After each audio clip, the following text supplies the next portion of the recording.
ironično se mi zdi, ko že nekaj tednov poslušamo o tem, kako grozno je, ker ZDA pravijo, da je čas, da Evropa poskrbi sama za lastno varnost. Mislim, pa kje pa smo? No? Mislim pač, da je to neka tako nezaslišana poteza.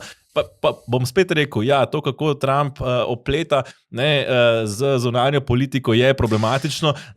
Na zadnjem je smešno tudi, kako predstavlja svoje izjave. Še prejšnji teden je bil Zelenski diktator, včeraj ga je hvalil. Celo sam zase rekel, ne morem verjeti, da sem to izjavil.